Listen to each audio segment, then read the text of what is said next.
Good evening, everyone, and welcome back to Series 9 of Tuck In Tuesday, our Rayana's weekly bedtime bilingual story.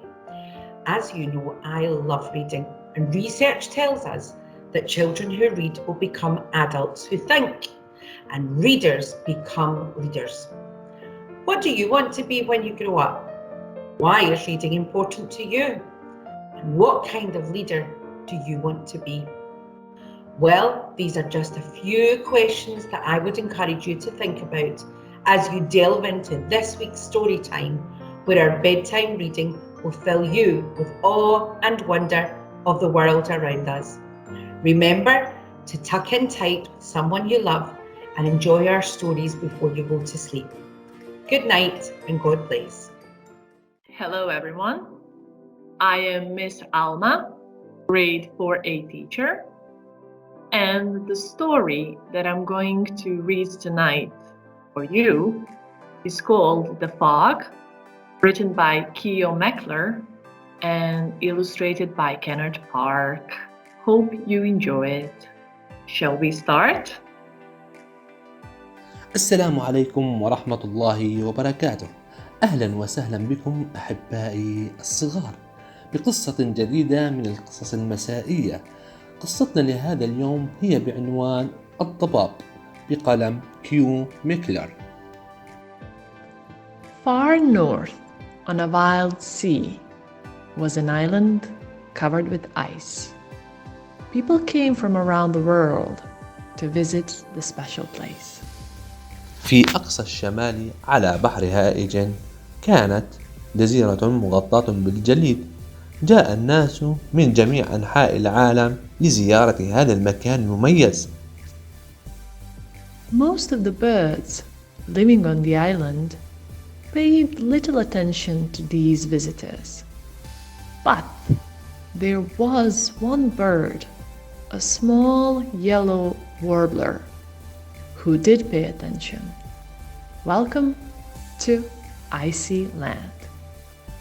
لم تهتم معظم الطيور التي تعيش في الجزيرة بهؤلاء الزوار، ولكن كان هناك طائر واحد يهتم، وهو طائر صغير أصفر. مرحبا بكم في أرض الجليد. Warbler was a devoted human watcher. There was always a new human for him to watch. Nothing else Warbler made him happier. Number 671, beheaded bibliographical female. Number 67-2, bald-headed glitzy male. كان واربل يكرس نفسه لمراقبة الإنسان. كان هناك دائما إنسان جديد لمشاهدته. لم يكن هناك شيء يجعله أكثر سعادة، ولكن في أحد أيام الربيع حدث شيء قاطع سعادته في ذلك اليوم.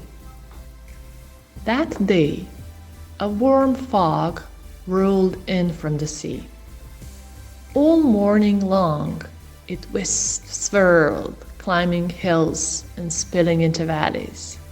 By lunchtime, the brightness of morning had faded to silvery blue. By dinner time, the fog had turned everything ghostly. تدفق ضباب دافئ من البحر. طيلة الصباح كان الضباب يتدحرج ويتسلق التلال ويتساقط في الوديان. بحلول وقت الغداء تلاشى سطوع الصباح إلى لون الأزرق الفضي.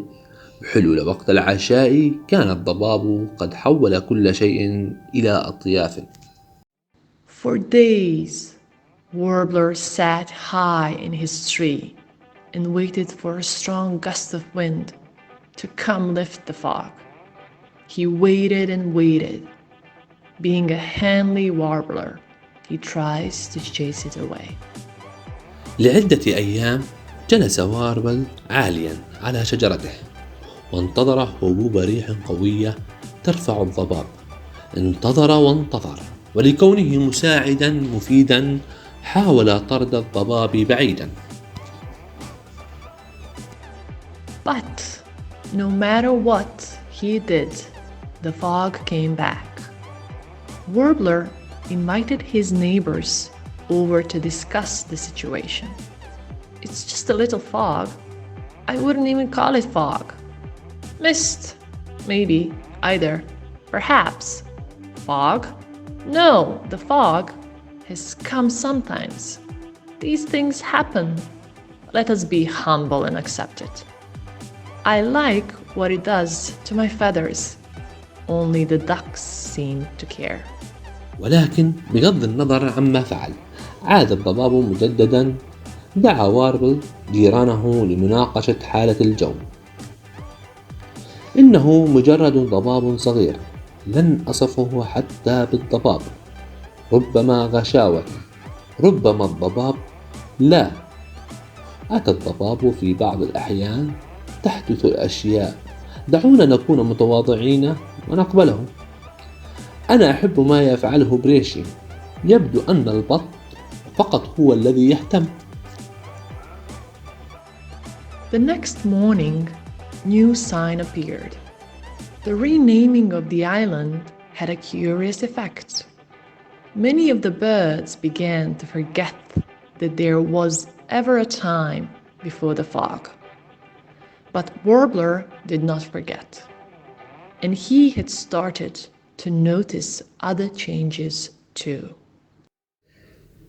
في صباح اليوم التالي ظهرت لائحة جديدة: مرحبا بكم في أرض الضباب. كان لإعادة تسمية الجزيرة تأثير غريب.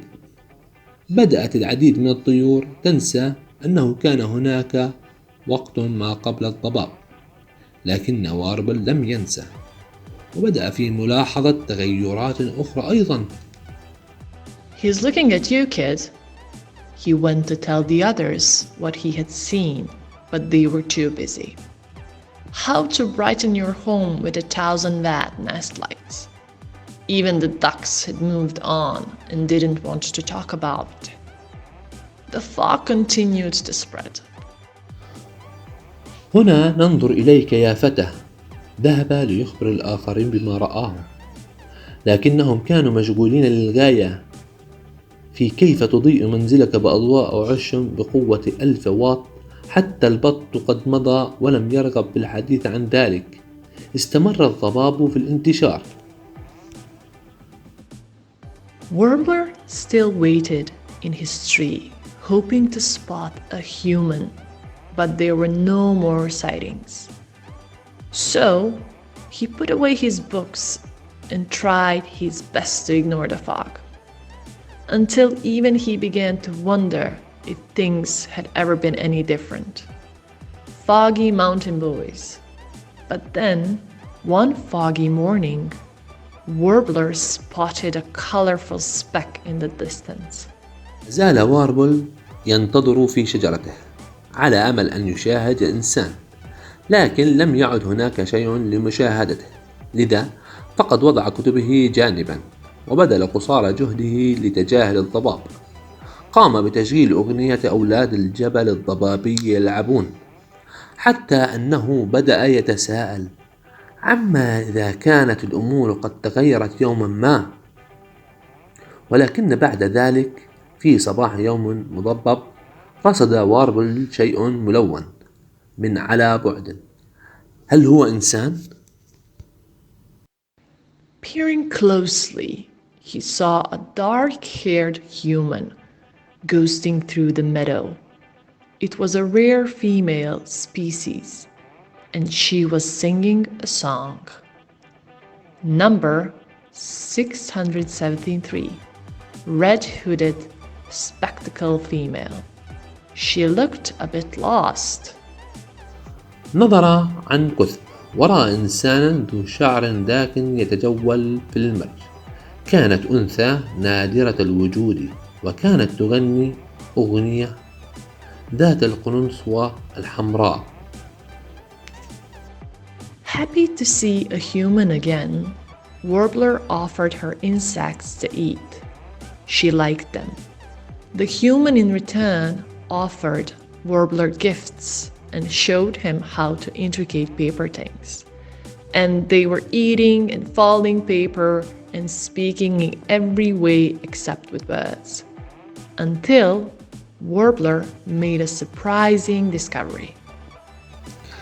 أنا سعيد لرؤية إنسان مرة أخرى. عرض واربل عليها الحشرات لتأكل.